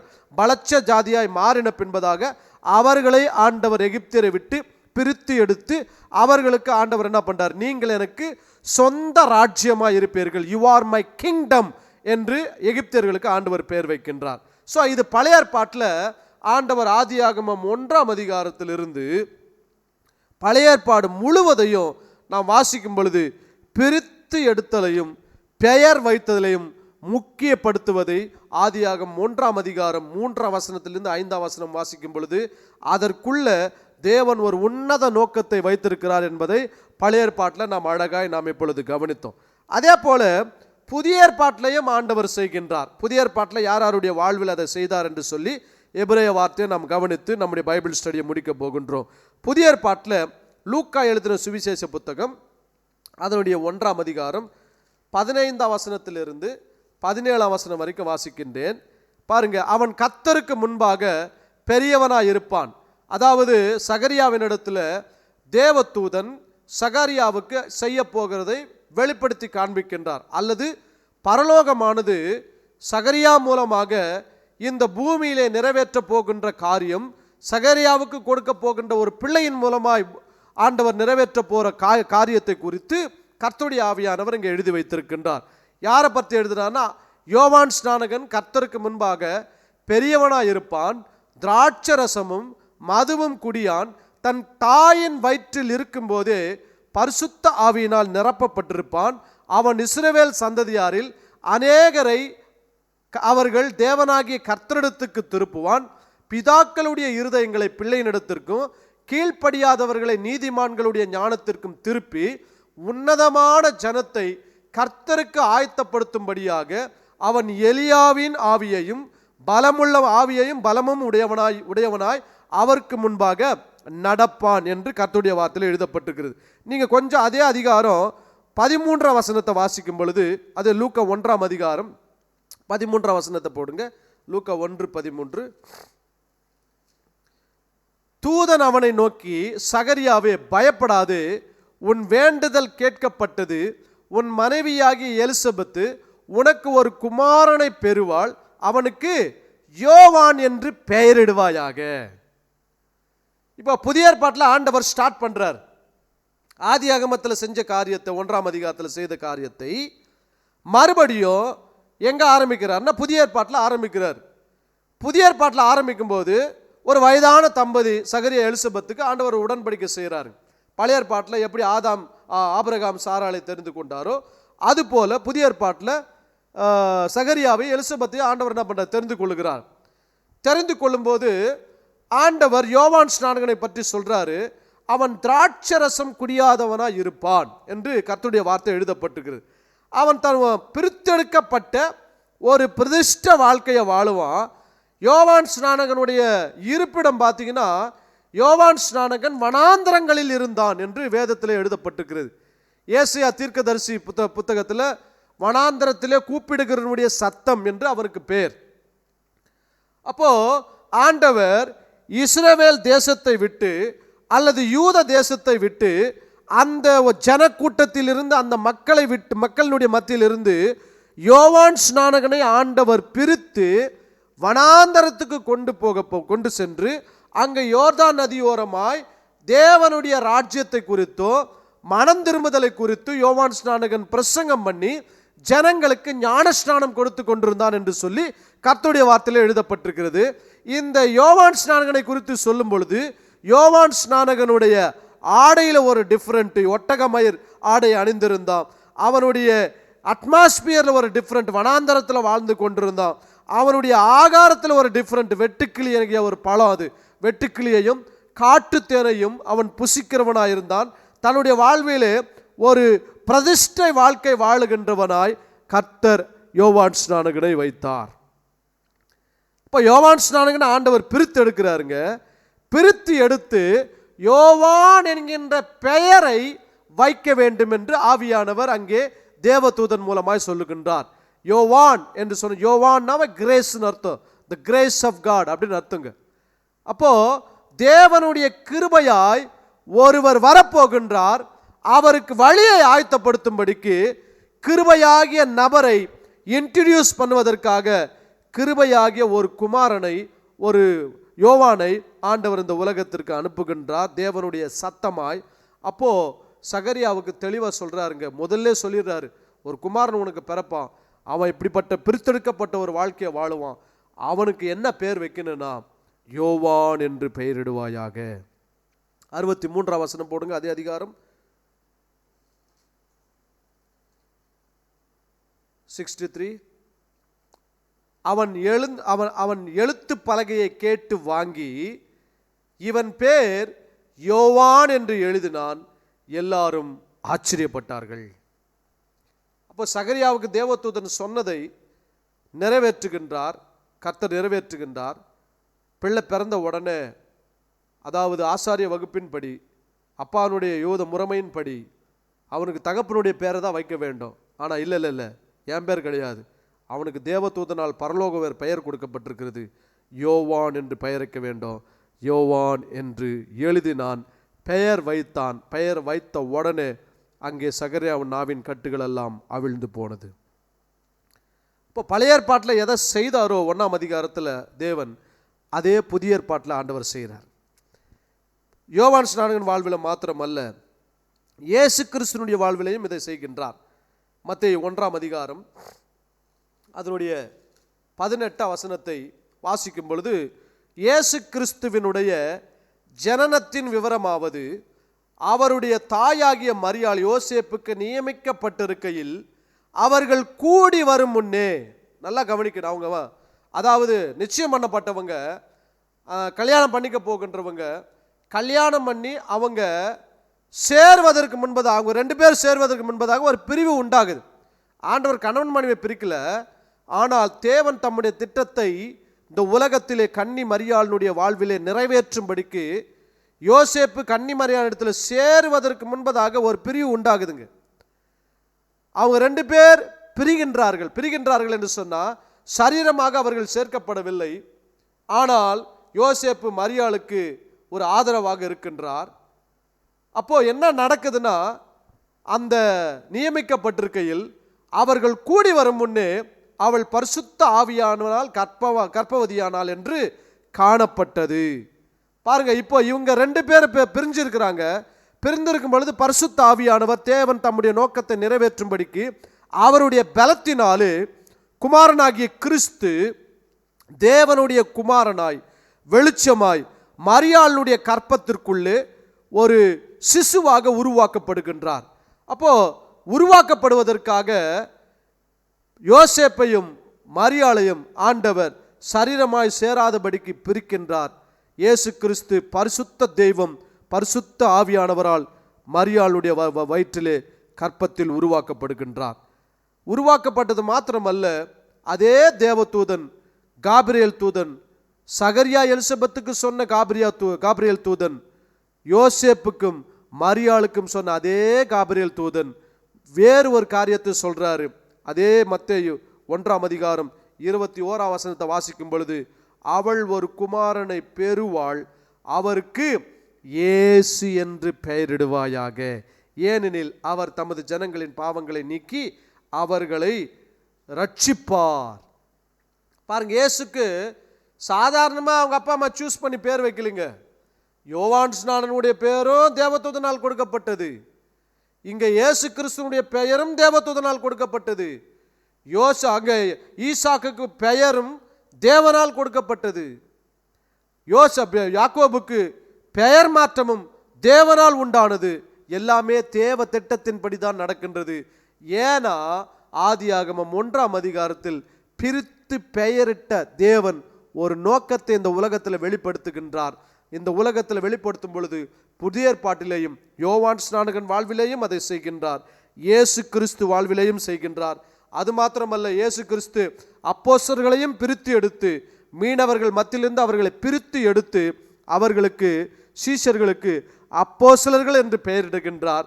புதிய ஏற்பாட்டில் தேவனால் பயன்படுத்தப்பட்ட ஒரு தேவ மனிதன் அப்போஸ்தலனாகிய பவுல், சவுலா இருந்தவர். அவர் ஆண்டவர் என்ன பண்றார் பாருங்க. கலாத்தியர் 1:15 வாசிக்கும் பொழுது, கலாத்தியர் புத்தகத்தில் தான் அழைக்கப்பட்ட ஒரு விதத்தை தெளிவாக எழுதுகின்றார். நான் அதை ஒரு மனுஷனாலும் பெற்றதில்லை, ஒரு மனுஷனாலும் கற்றதில்லை, இயேசு கிறிஸ்துவே அவரை பற்றியதான வெளிப்பாடு எனக்கு கொடுத்திருக்கிறான்னு சொல்லி, அப்படி இருந்தோம் 1:15 கலாத்தியர், அப்படி இருந்தோம் நான் என் தாயின் வயிற்றில் இருந்தது முதல் என்னை பிரித்தெடுத்து, ஹல்லேலூயா, என்னை பிரித்தெடுத்து தம்முடைய கிருபையினாலே அழைத்த தேவன். அப்போ சவுல ஆண்டவர் என்ன பண்றாருங்கன்னா, அவர் பர்பஸ்க்காக ஏற்கனவே முன்குறிச்சிட்டாரு. ஏங்க உங்களுக்கு ஒரு விஷயம் தெரியுங்களாங்க, நீங்க இப்போ எந்த சூழ்நிலை இருந்தாலும் எங்க இருந்தாலும் God has a purpose plan over your life. உங்க வாழ்க்கை, உங்களுடைய நோக்கம், உங்களுடைய திட்டம், உங்களுடைய எண்ணங்களை விட தேவனுடைய நோக்கம் திட்டம் பெரியதா இருக்கிறது. அந்த சீசன், அந்த நேரம் வந்த உடனே கர்த்தர் தம்முடைய நோக்கத்தை நிறைவேற்றும்படிக்கு சவுலுடைய வாழ்க்கையில கிரியை செய்கிறாரு. கிரியை செய்யும் பொழுது சவுலை பவுலாக மாற்றுகின்றார். அதுதான் 13 அதிகாரம் 9 வாசிக்கும் பொழுது, அது அப்போஸ்தலர் 13 அதிகாரம் 9 வாசிக்கும் பொழுது, பலவிதமான அந்நிய போதனைகளை அழைப்புண்டு திரியாதிருங்கள், போஜன இல்லை எபிரேயர் கிடையாதுங்க, ஆக்ஸ், அப்போஸ்தலர் 13:9. சரி, 1:2 விட்டுருங்க. அந்தியோகியா பட்டணத்தில் சபையிலே பர்னபாவும் நீகர் எனப்பட்ட சிமியோனும் சிரேனைய ஊரனாகிய லூகியும் கார்பந்து தேசத்தனாகிய ஏரோதனுடைய வளர்க்கப்பட்ட மனாயும் சவுலும் தீர்க்கதரிசிகளாயும் போதகர்களாயும் இருந்தார்கள். அடுத்த வசனம், அவர்கள் கர்த்தருக்கு ஆராதனை செய்து உபவாசித்து கொண்டிருக்கும் போது பர்னபாவையும் சவுலையும் தேவன் நான் அழைத்த ஊழியத்திற்காக அவர்களை பிரித்து விடுங்கள் என்று பரிசுத்த ஆவியானவர் திருவுளம் பற்றினார். பாருங்க, தாயின் வயிற்றிலிருந்து சவுலை பிரிக்கிறாருங்க. பிரித்து இப்போ ஊழியெல்லாம் செஞ்சுட்டு இருக்கிறாரு. எருசலேமுக்கு போறாரு, அங்கே போறாரு, இங்கே போறாரு. எருசலேமை சுற்றியே கிறிஸ்தவர்கள் மத்தியிலேயே, பிரமாணத்தை தெரிஞ்சவங்க மத்தியிலேயே ஊழியத்தை செஞ்சுட்டு இருக்கிறாரு. ஆனால் ஆண்டவர் பவுலை அழைத்தது புறஜாதிகளுக்கு அப்போஸ்தலனாய் அழைத்தார். அந்த ஒரு காரியத்தை நிறைவேற்றும்படிக்கு சபையிலே ஊழியம் செய்து கொண்டிருந்த, தீர்க்கதரிசன ஊழியத்தையும் போதக ஊழியத்தையும் செய்து கொண்டிருந்த பவுலையும் பர்னபாவையும் ஆண்டவர் பிரித்து இப்போ அப்போஸ்தலர்களாய் அனுப்பப்பட்டவர்களாய் சுவிசேஷத்தை புறஜாதிகளுக்கு பிரசங்கிக்க அனுப்பப்பட்டவர்களாய் அனுப்புகின்றார். அந்த அனுப்பப்படும் பொழுதுதான் என்ன நடக்குதுன்னா, 2 பிரித்து விடுகின்றார். 3 அப்பொழுது அவர் உபவாசம் பண்ணி அவர்கள் மேல் கைகளை வைத்து அவர்களை அனுப்பினார்கள். அதே அதிகாரம் 9 போடுங்க, அப்போஸ்தலர் 13:9. அப்பொழுது பவுல் என்று சொல்லப்பட்ட சவுல் பரிசுத்த ஆவியினால் நிறைந்தவனால் உற்று பார்த்து, பெயர் மாற்றம் பண்றார் பாருங்க. அப்போ பழைய ஏற்பாட்டிலையும் சரி புதிய ஏற்பாட்டிலையும் சரி, பழைய ஏற்பாட்டில் ஒரு ராஜ்யத்தை இந்த பூமியில் ஆண்டவர் ஸ்தாபிக்க போகின்றார். அப்போ ஸ்தாபிக்கப்படுவதற்காக ஆண்டவர் ஆதியாகமம் 1ஆம் அதிகாரத்திலிருந்தே ஒரு காரியத்தை செய்து கொண்டு வருகின்றார். வெளிச்சத்தை இருளை விட்டு பிரிக்கின்றார். வெளிச்சத்திற்கு பகல் என்று பெயர் வைக்கின்றார். ஆபிரகாமை லோத்தை விட்டு பிரிக்கின்றார். ஆபிரகாம் என்கின்ற பெயருக்கு ஆபிரகாம் என்று மாற்றுறாருங்க. ஈசாக்கை இஸ்மவேல் இடத்திலிருந்து மற்ற ஜாதிகள் இடத்திலிருந்து பிரித்து ஈசாக்கு என்று பெயரிடுகின்றார். யாக்கோபை ஈசாவின் இடத்திலிருந்து ஏசாவின் இடத்திலிருந்து பிரித்து யாக்கோபுக்கு இஸ்ரவேல் என்று பெயரிடுறாருங்க. அதே போல் தன்னுடைய யாக்கோபின் மகனாக யோசேப்பை 11 சகோதரர்களை விட்டு 10 சகோதரர்களை விட்டு பிரித்து யோசேப்புக்கு சாபனேத் பனாயா என்று பெயர் வைக்கிறாருங்க. புதிய ஏற்பாட்டில் யோவான் என்று பெயர் வைக்கின்றார். யோவானை ஆண்டவர் யூத மக்களிடத்திலிருந்தே பிரித்து வனாந்தரத்தில் தனியாய் வைத்து பிரதிஷ்டை வாழ்க்கை வாழும்படிக்கு பிரித்து யோவான் என்று பெயரிடுகின்றார். இங்கே இயேசு கிறிஸ்து பிறப்பதற்காக 2 பேர் கூடி வருவதற்கு முன்பதாக அங்கு ஒரு பிரிவினை உண்டாகின்றது. பிரிவினை உண்டான பொழுது அவளை பிரித்து ஒன்று சேராதபடிக்கு பரிசுத்த ஆவியானவரால் அவள் கற்பம் தரிக்கப்பட்டு அதற்கு பின்பதாக அவருக்கு ஒரு பெயர் வைக்கப்படுகின்றது. இயேசு என்று பெயர் வைக்கின்றாருங்க. இப்போ பவுல் தன் கற்பத்தில் இருக்கும் பொழுதே சவுல் தேவன் என்னை பிரித்தெடுத்தார். அப்போ பிரித்தெடுத்து நான் அங்கே பிரித்தெடுத்த பின்பதாக அங்கே அந்தியோகியா பட்டணத்தில் சபையில் ஊழியம் செய்து கொண்டிருந்த தீர்க்கதரிசியாகவும் போதகனாயும் அதற்கு பின்பதாக தேவன் என்ன பண்ணார், அப்போஸ்தல ஊழியத்தை செய்யும்படிக்கு அவர்கள் மத்தியிலிருந்து ஜெபம் பண்ணி பிரித்து அனுப்பிவிடப்படுகின்றார். பிரித்து அனுப்பிவிடப்பட்ட போது அங்கே பெயர் மாற்றம் பண்ணப்பட்டதை பரிசுத்த ஆவியானவர் எழுதி வைத்திருக்கின்றார். அப்போ நியூ டெஸ்டமெண்ட்டும் ஓல்ட் டெஸ்டமெண்ட்டும் பிரித்து பெயரிடப்படுவதை முக்கியப்படுத்தி காண்பிக்கின்றது. Separation and named or separation and called, பிரித்து எடுக்கப்பட்டு ஏதோ ஒரு நோக்கத்திற்காக அழைக்கப்படுவது, பெயரிடப்படுவது. சபையையும் ஆண்டவர் உலகத்திலிருந்து பிரித்து எடுத்து ஆண்டவர் சபைக்கு மணவாட்டி என்கின்ற பெயரையும் கிறிஸ்துவின் சரீரம் என்கின்ற பெயரையும் தேவனுடைய வீடு என்கின்ற பெயரையும் தேவனுடைய பண்ணை என்கின்ற பெயரையும் ஆவிக்குரிய மாளிகை என்கின்ற பெயரை வைத்து உலகத்திற்கே சபையை வெளிச்சமாக ஆசீர்வாதமாக தேவன் வைத்திருக்கின்றார்.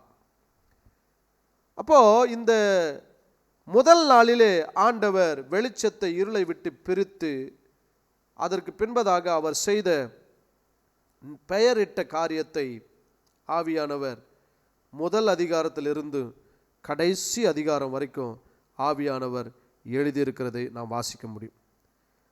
அதுக்கு பின்பதாக வெளிப்படுத்தல் நீங்கள் வாசித்து பார்த்தீங்கன்னா சபையை ஆண்டவர் என்ன பண்ணுறாருங்க, தன்னோடு கூட இருக்கும்படிக்கு மணவாட்டியாக இந்த பூமியை விட்டு ஆண்டவர் எடுக்கின்றார். எடுத்து சபைக்கு ஒரு பெயர் கொடுக்கின்றார். என்னன்னா, அலங்கரிக்கப்பட்ட மணவாட்டி சியோன் என்கின்ற பெயரை கொடுக்கின்றார். சரிங்க, இப்போ இந்த 2 எபிரேய வார்த்தை பிரித்தெடுத்தல், பெயர் வைத்தல், செப்பரேட் அண்ட் நேம் என்கின்ற வார்த்தையினுடைய எபிரேய வார்த்தை மாத்திரம் 10 நிமிஷம் தான் இருக்குங்க. ஸோ சீக்கிரமாய் நாம் தியானித்து நாம் முடிக்க போகின்றோம். பாருங்க, இந்த பிரித்தார் என்கின்ற வார்த்தை, டிவைடட், செப்பரேட் என்கின்ற வார்த்தையினுடைய எபிரேய வார்த்தை என்னன்னா படால், BADAL, படால் அப்படின்னு அர்த்தங்க. படால் அப்படின்னா டு டிவைட். பாருங்க, 3 வார்த்தை, பெத், டலிட், லேம்ட். இந்த 3 வார்த்தையை 3 எழுத்துக்களை சேர்த்தா படால் என்கின்ற எபிரேய எழுத்து வருங்க. இந்த படால் என்கின்ற எபிரேய வார்த்தை 3 எழுத்துக்களிலிருந்து வந்தது. ஒன்று பெட், பெத் ஆர் பெட், பியட். பெட் என்று சொன்னால் டென்ட், ஹவுஸ் ஆர் சன், கூடாரம், வீடு அல்லது குமாரன் அர்த்தம். டலட் அப்படின்னு அது 2வது எபிரேய எழுத்து டலட். டலட் அப்படின்னு சொன்னால் வாசல், கேட் அப்படின்னு அர்த்தங்க. 3வது லமெட், LAMED, லமெட் அப்படின்னா ஷெப்பர்ட்ஸ் ஸ்டாஃப் அப்படின்னு அர்த்தம், மெய்ப்பனுடைய கோல். பெட்னா சன்னு அர்த்தம், டலட்னா வாசல் அல்லது கேட்டுன்னு அர்த்தம், லெம்ட் அப்படின்னா ஷெப்பர்ட்ஸ் கோல். இந்த 3 வார்த்தையும் சேர்த்தா படால் அப்படின்னு வருங்க. படால் அப்படின்னா என்னன்னா பிரித்து எடு அப்படின்னு அர்த்தம், இல்லைன்னா separate, divide, to divide. So இந்த படால் என்கின்ற இந்த வார்த்தையை இந்த 3 எபிரேய எழுத்துக்களை ஒன்று சேர்த்து விளக்கம் பார்த்தீங்கன்னா கைகளில் கோலை வைத்திருக்கும் மெய்ப்பன் என்று பொருள். படால்னா என்ன அர்த்தங்க? கைகளில் கோலை வைத்திருக்கின்ற மெய்ப்பன். நீங்கள் மத்தேயு எழுதின சுவிசேஷ புத்தகத்தில் கடைசி 2-3 அதிகாரங்களை வாசிக்கும் பொழுது ஜட்ஜ்மெண்ட் எப்படி இருக்குன்ட்டு ஆவியானவர் அங்கே எழுதி வச்சிருக்கிறாரு. கடைசியில் மெய்ப்பன் என்ன செய்வார்னா, பிரதான மெய்ப்பனாகி இயேசு கிறிஸ்து கடைசி நாளில் ஒரு காரியத்தை செய்வார். என்னன்னா, வெள்ளை ஆட்டையும் செம்மறி ஆட்டையும் தனித்தனியாக பிரிப்பாருங்க. என்ன பண்ணுவாருங்க? தனித்தனியாய் பிரிப்பார். இப்போ புரியுதுங்களா? ஆதியாகமம் 1ஆம் அதிகாரம் 3ஆம் 4ஆம் வசனத்தில் ஏன் வெளிச்சத்தை தனியாக பிரித்தார், இருளை பிரித்தார்னு. இப்போ இயேசு கிறிஸ்து வரும்பொழுது 2 ஆட்டையும் தனியாக பிரிப்பாருங்க. செம்மறி ஆட்டையும் தனியாக பிரிப்பார், வெள்ளாட்டையும் ஆண்டவர் என்ன பண்ணுவாருங்க? தனியாக பிரிப்பார். இதே காரியத்தை தான் ஆதியாகமம் 1ஆம் அதிகாரத்தில் வாசிக்கிறோம். வெளிச்சத்தையும் எதையும் பிரிக்கிறாருங்க? இருளையும் பிரிக்கின்றார். இப்போ இந்த படால் அப்படின்னா என்ன அர்த்தம்னா, கைகளில் கோலை வைத்திருக்கும் மெய்ப்பன் என்று பொருள். யாத்திராகம் 14ஆம் அதிகாரம் அதனுடைய 15-16 வசனங்களை வாசிக்க போகின்றோம். யாத்திராகமம் 14ஆம் அதிகாரம் அதனுடைய 15-16. அப்பொழுது கர்த்தர் மோசேயை நோக்கி, நீ என்னிடத்தில் முறையிடுகிறது என்ன? புறப்பட்டு போங்கள் என்று இஸ்ரவேல் புத்திரருக்கு சொல். அடுத்த வசனங்க, உன் கோலை ஓங்கி உன் கையை சமுத்திரத்தின் மேல் நீட்டி சமுத்திரத்தை பிரித்து விடு. அப்பொழுது இஸ்ரவேல் புத்திரர் சமுத்திரத்தின் நடுவாக வெட்டாந்தரையில் நடந்து போவார்கள். இப்போ மோசே என்ன பண்றாருங்க? கையில கோலை வைத்திருக்கும் மோசே யாருங்க? இஸ் a shepherd, மேய்ப்பன். இப்போ இந்த மேய்ப்பன் தான் என்ன பண்றாருங்க? சமுத்திரத்தை பிரித்து விடுகின்றார். படால் அப்படின்னா என்ன அர்த்தம்னா, பிரித்து விடுன்னு அர்த்தம். இந்த பிரித்து விடுகின்ற சம்பவம் எங்க நடக்குதுன்னா, இஸ்ரவேலை ஆண்டவர் எகிப்திலிருந்து வெளியே கொண்டு வரும்போது சமுத்திரம் அவர்களுக்கு முன்பதாய் நிற்கின்றது. இந்த சமுத்திரத்தில் எங்களை அடிக்கும்படிக்கா மோசே எங்களை எகிப்திலிருந்து கொண்டு வந்தாய் என்று சொல்லி மோசேயின் இடத்தில் முறுமுறுக்கின்றார்கள். மோசே கர்த்தரிடத்தில் கேட்கின்றான். கர்த்தரிடத்தில் கேட்கும்போது மோசே சொல்றாரு, கர்த்தர் சொல்றாருங்க, மோசே நீ ஏமா என்னிடத்துல முறையிடுற? உன் கையில கோலை ஓங்கி உன் கையை சமுத்திரத்தின் மேல் நீட்டு. கோல் கை என்கின்ற வார்த்தை இங்க வருது பாருங்க. இப்ப படால் அப்படின்னா என்ன அர்த்தம்னா, கைகளில் கோலை வைத்திருக்கும் மெய்ப்பன் என்று அர்த்தங்க. இப்ப இந்த மெய்ப்பன் என்ன பண்றாருங்க? எகிப்திலிருந்து இஸ்ரவேலை பிரித்து பலவிதமான சோதனைகள் வழியாய் நடத்தி வாக்குத்தத்த எல்லைக்கு கொண்டு போய் சேர்க்கின்ற மெய்ப்பன். நமக்கு ஒரு பிரதான மெய்ப்பர் இருக்கின்றார், இயேசு கிறிஸ்து. யோவான் 10 சொல்லுகின்றார், நானே நல்ல மெய்ப்பன். 10:2 வாசலின் அருகே உட்கார்ந்திருக்கும் மெய்ப்பன் என்று வேதம் சொல்லுகின்றது. யோவான் 10:2 வாசிங்க. யோவான் 10ஆம் அதிகாரம் 2ஆம் வசனம். வாசல் வழியாய் பிரவேசிக்கிறவனோ ஆடுகளின் மெய்ப்பனாய் இருக்கிறான். பாருங்க, இந்த படால் அப்படின்னா என்ன அர்த்தம்னா, சன், வாசல், கேட், ஷெப்பர்ட். பெட்னா சன்னு அர்த்தம், டலட் அப்படின்னா வாசல்னு அர்த்தம், லமெட் அப்படின்னா ஷெப்பர்ட் கோல்னு அர்த்தம். இப்போ குமாரனாகிய மெய்ப்பன், வாசலா இருக்கிறவர். படால்னா அது இவ்வளோ அர்த்தம் இருக்குங்க. குமாரனாகிய வாசலாகிய மெய்ப்பன். அப்போ வாசல் வழியாய் பிரவேசிக்கிறவன் ஆடுகளின் மெய்ப்பனாய் இருக்கின்றான். இப்போ இயேசு கிறிஸ்து தான் படாலா இருக்கிறார். இப்போ சங்கீதம் 2ஆம் அதிகாரம் சங்கீதம் 2:9 2-3 வசனங்களை வாசனை முடிக்க போகின்றோம். சங்கீதம் 2:9, இருப்பு கோளார் அவர்களை நொறுக்கி குயக்கலத்தை போல் அவர்களை உடைத்து போடுவர் என்று சொன்னார். அதே சங்கீதம் 45:6 பாருங்க, இங்க இருப்பு கோல் அப்படின்னு வருது. கையில இயேசு கிறிஸ்து என்ன வச்சிருக்கிறார்னா, இருப்பு கோல் வச்சிருக்கிறார்.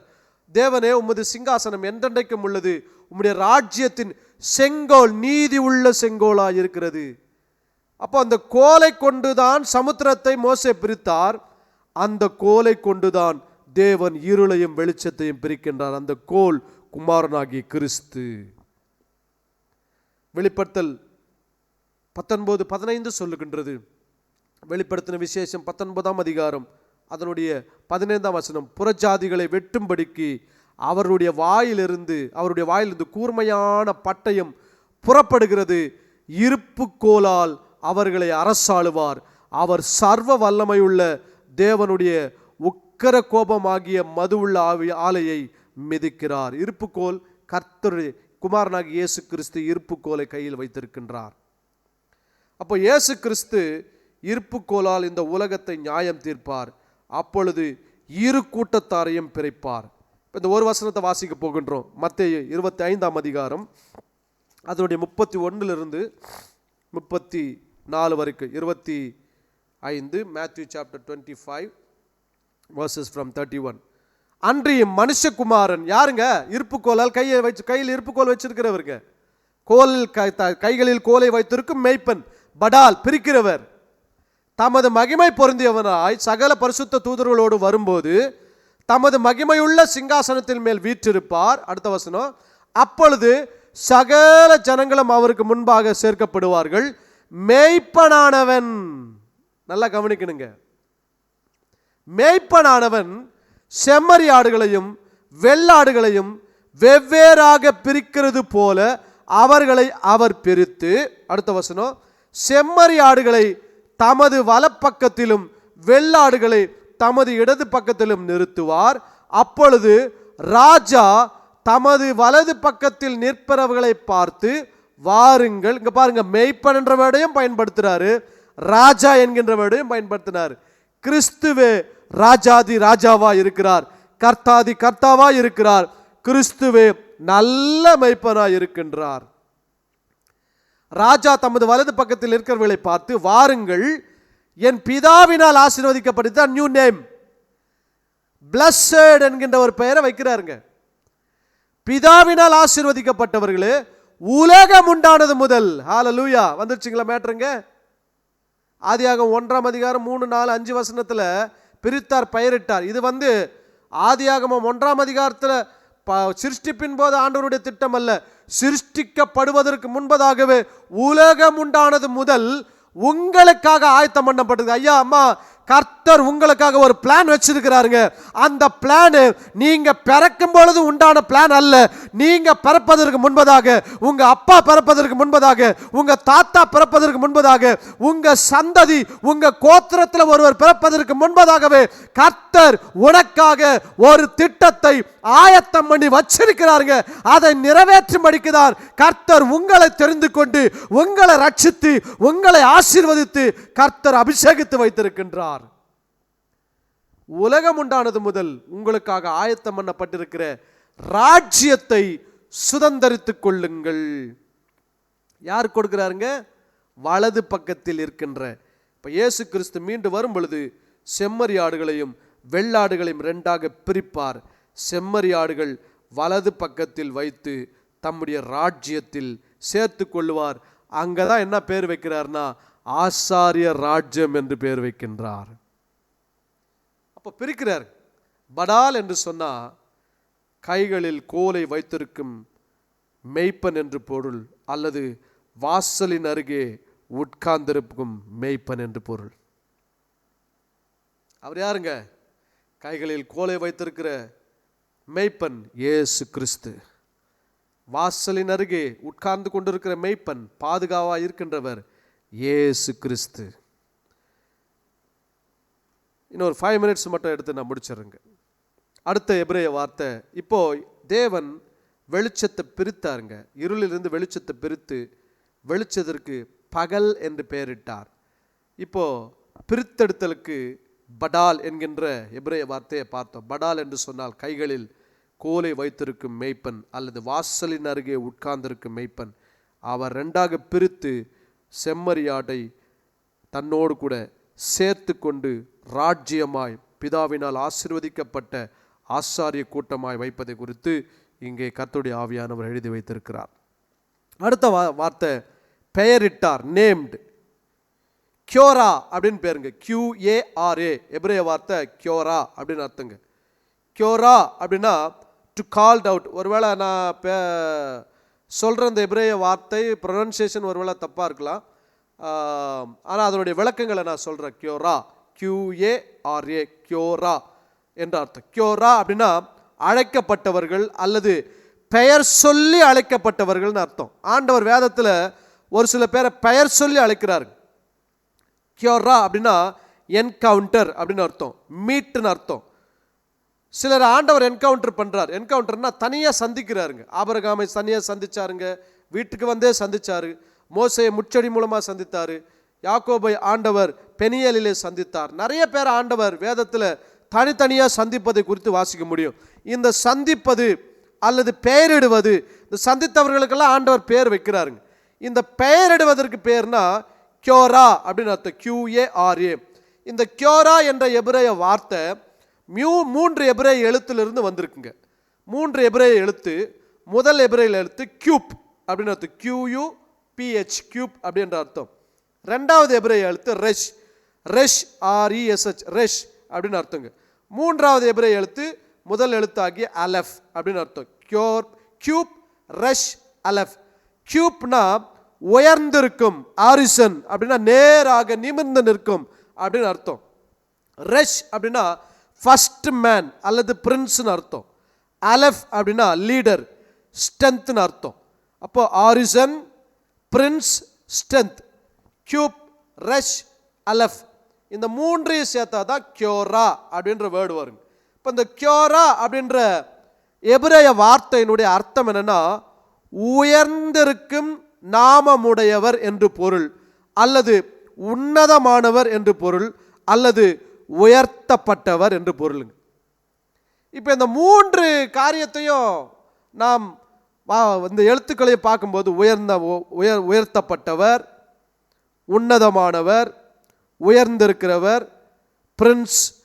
ஸோ இந்த நேமெல்லாம் பார்க்கும்போது யார்னா குமாரனாகிய இயேசு கிறிஸ்துவே உயர்த்தப்பட்டவராயிருக்கின்றார். குமாரனாகிய இயேசு கிறிஸ்துவே உயரமும் உன்னதமான சிங்காசனத்தில் வீற்றிருக்கிறவராயிருக்கிறார். குமாரனாகிய இயேசு கிறிஸ்துவே தேவர் பலனாயிருக்கிறார், காட் ஸ்ட்ரென்த்.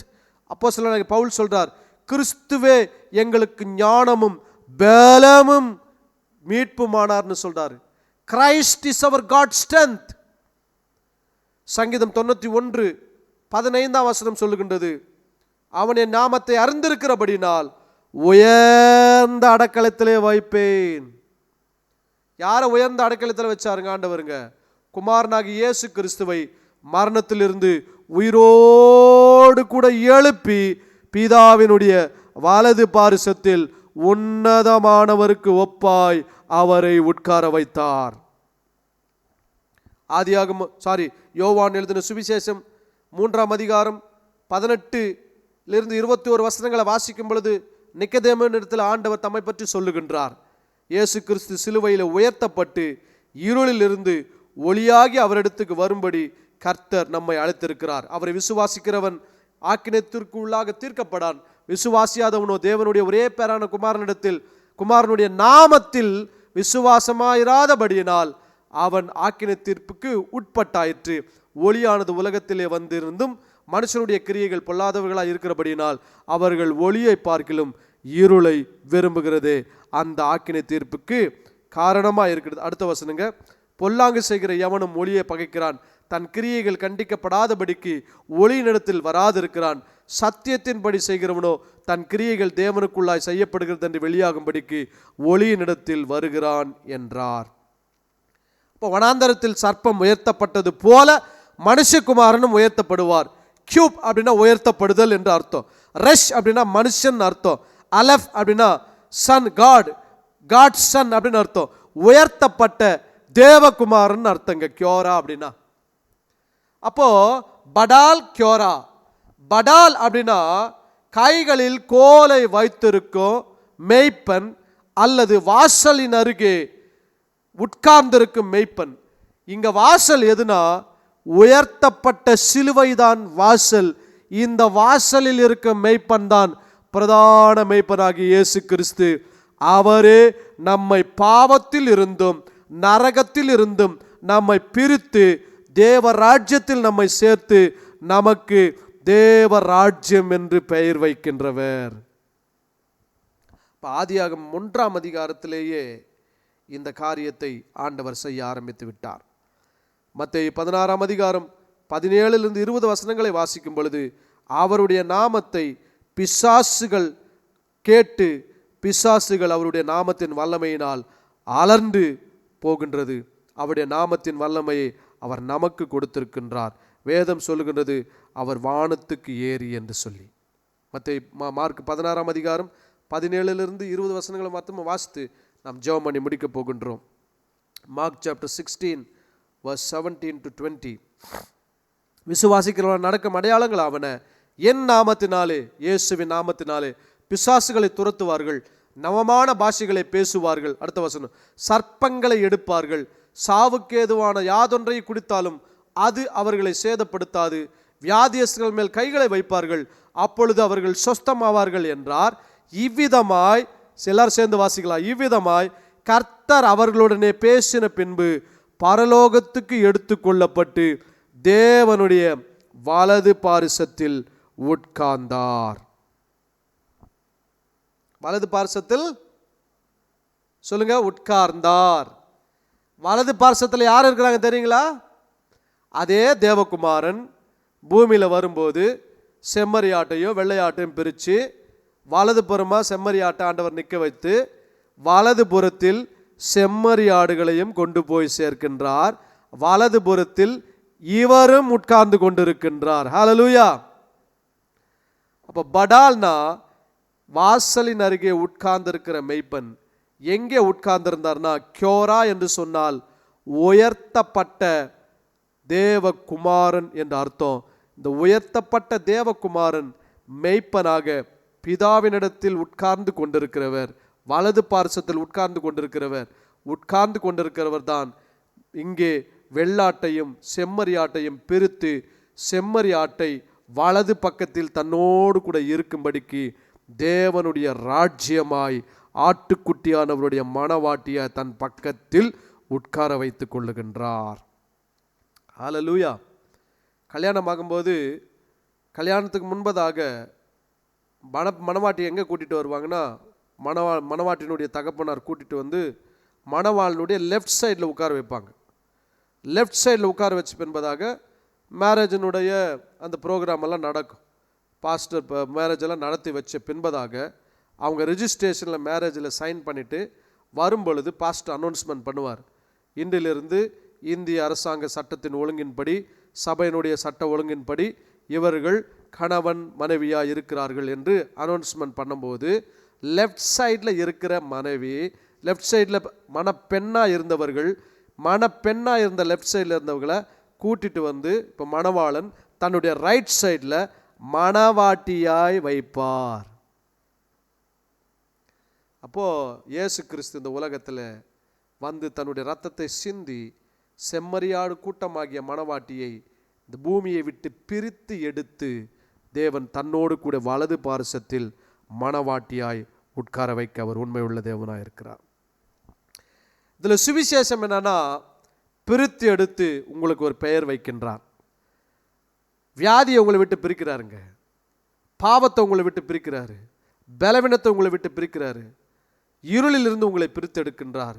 இன்றைக்கு உங்களுக்கு அற்புதத்தையும் செய்து உங்களை அபிஷேகித்து கர்த்தர் தம்முடைய பிள்ளைகளாக மாற்றி உங்களை ஆசீர்வதிக்க உண்மை உள்ளவராக இருக்கிறார். நேரம் குறைவாக இருக்கிறபடினால நான் ஃபஸ்ட்லேருந்து போக விரும்பலை, நான் ஜெபம் பண்ணி முடிக்க விரும்புகின்றேன். கண்கள் மூடி ஜெபிக்கலாமா? எங்களை அதிகமாக நேசிக்கின்ற எங்கள் அன்பின் பரலோக பிதாவே, ஆசீர்வதிக்கப்பட்ட குமாரனாக இயேசு கிறிஸ்துவுக்காக ஸ்தோத்திரம். அவர் மூலமாக எங்களை பிரித்து எடுத்து அவர் உயர்த்தப்பட்டது போலவே எங்களையும் செம்மறியாட்டு கூட்டமாய் உயர்த்தி கிறிஸ்துவுக்குள் உன்னதங்களிலே எங்களை கொண்டு போய் எங்களை கிறிஸ்துவினுடைய வலது பார்சத்தில் மணவாட்டியாய் நிற்க செய்த உம்முடைய தேவ தயவிற்காக ஸ்தோத்திரம். நீர் அதை செய்வதை உலக தோற்றத்திற்கு முன்பதாக உம்முடைய திட்டமாய் எழுதி வைத்திருக்கின்றீர். அந்த திட்டத்தை இந்த பூமியில நிறைவேற்றும் போது ஆதியாகமம் 1ஆம் அதிகாரத்திலேயே வெளிச்சத்தை தனியாக பிரித்து, இருளிலிருந்து பிரித்து வெளிச்சத்திற்கு பகல் என்று பெயர் வைத்தீர். அப்படியே பழைய ஏற்பாட்டிலையும் பரிசுத்தவான்களையும் இஸ்ரவேல் தேசத்தையும் பிரித்து அவர்களுக்கு பெயர் வைத்தீர். புதிய ஏற்பாட்டு பரிசுத்தவான்களையும் பிரித்து அவர்களுக்கு அப்போஸ்தலர்கள் என்று பெயர் வைத்தீர், பெயர் மாற்றம் செய்தீர். எங்களையும் இந்த உலகத்தினுடைய இருளிலிருந்து பிரித்து எடுத்து வெளிச்சத்தின் பிள்ளைகள் என்று பெயரிட்டு, தேவராஜ்யம் என்று பெயரிட்டு, பரிசுத்த மணவாட்டி என்று பெயரிட்டு உடைய இரத்தத்தினாலே எங்களை கழுவி மீட்டு கொண்ட தயவிற்காக ஸ்தோத்திரம். வந்த யாவரையும் ஆசீர்வதிக்கின்றோம். ஆன்லைனில் பார்த்து கொண்டிருக்கிற யாவரையும் ஆசீர்வதிக்கின்றோம். ஒருவேளை இப்படிப்பட்ட நன்மையை என் வாழ்க்கையில் நான் பெற்றுக்கொள்ள விரும்புகிறேன் அப்படின்னு யாராவது இந்த வீடியோவை பார்த்து கொண்டிருப்பாங்கன்னா, உங்களுக்கு ஆண்டவர் இதை இலவசமாக தருகின்றார். இயேசு என்கின்ற நாமத்தை, இயேசுதான் கிறிஸ்து என்று உங்கள் சொந்த தெய்வமாய் உங்கள் உள்ளத்தில் ஏற்றுக்கொண்டு, இருதயத்தில் ஏற்றுக்கொண்டு விசுவாசித்து அறிக்கை செய்வீர்கள் என்று சொன்னால், உங்களுக்கும் கர்த்தர் அந்த நன்மையை செய்ய உண்மையுள்ளவராக இருக்கின்றார். கர்த்தர் நீர் அவர்களையும் உம்முடைய பிள்ளைகளாய் மாற்றி தேவராஜ்யமாய் வெளிச்சத்தின் பிள்ளைகளாய் வைத்து ஆசீர்வதிக்கும்படிக்கு ஜெபிக்கின்றோம். இந்த வேளையில் எங்களோடு கூட பேசின தயவிற்காக ஸ்தோத்திரப்பா, நன்றி. கிருபை எங்களோடு கூட தொடர்ந்து இருந்து உம்முடைய நாமத்தை அறிவிக்க கர்த்தர் நீர் எங்களுக்கு உதவி செய்யும். எல்லா துதி கன மகிமை ஸ்தோத்திரங்களும் ஒருவருக்கே செலுத்துகிறோம். இயேசுவின் நாமத்தில் ஜெபிக்கிறோம் நல்ல பிதாவே, amen. Amen. God bless you. கர்த்தர் உங்களோடு கூட இருப்பாராக. தேவ கிருபை உங்களோடு கூட இருக்கட்டும்.